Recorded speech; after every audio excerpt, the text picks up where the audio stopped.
नमस्ते, welcome to Patki hospitals YouTube channel.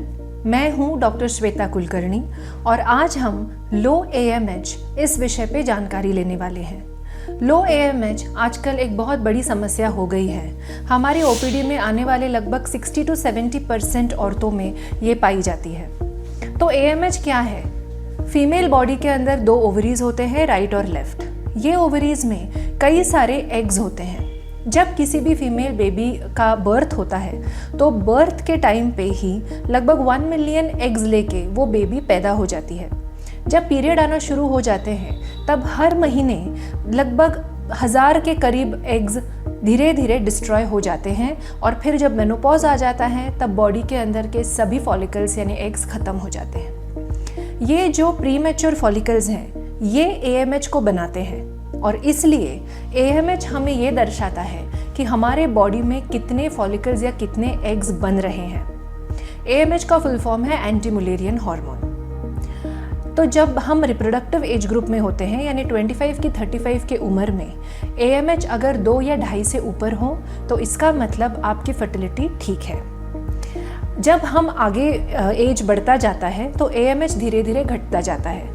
Indian औरतों में मेनोपॉज के लगभग 15 साल पहले AMH का जो डिक्लाइन है वो बहुत तेज़ी से शुरू हो जाता है। यानी अगर आपको 50 की उम्र में मेनोपॉज आने वाला है तो 35 की उम्र से AMH का जो घटना है वो बहुत फटाफट तेज़ी से होना शुरू हो जाता है। इसलिए जब हम AMH का रिपोर्ट देखते हैं तो बस ये एक पेपर देख के बात ख़त्म नहीं होती, उसके साथ आपका एज को रिलेट करना बहुत इम्पॉर्टेंट है।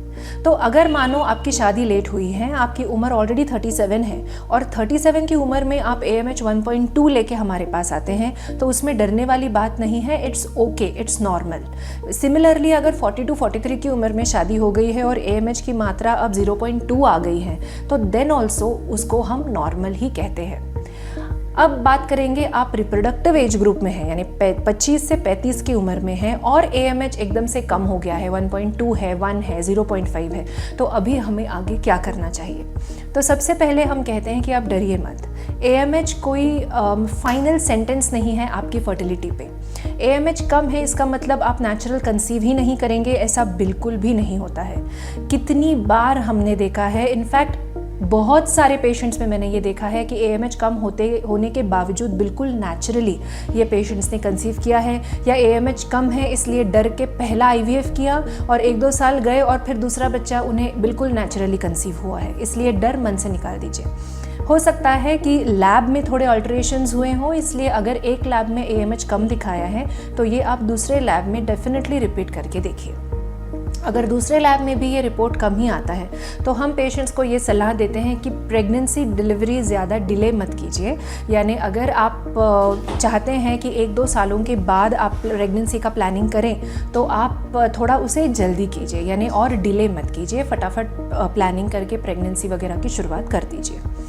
किसी कारणवश आप प्रेग्नेंट नहीं हो पा रही है, आपकी शादी अभी तक नहीं हुई है और AMH कम हुआ है तो ऐसे केसेस में हम oocyte फ्रीजिंग का भी ऑप्शन पेशेंट्स को देते हैं। अगर आप शादीशुदा हैं तो एम्ब्रियो फ्रीजिंग भी आप ऐसे केसेस में कर सकते हैं। अगले हफ्ते में हम देखेंगे कम AMH के क्या कॉजेस हैं। इस सिलसिले में अगर आपके मन में कोई डाउट हो तो मुझे इस कमेंट सेक्शन में ज़रूर पूछें। Thank you.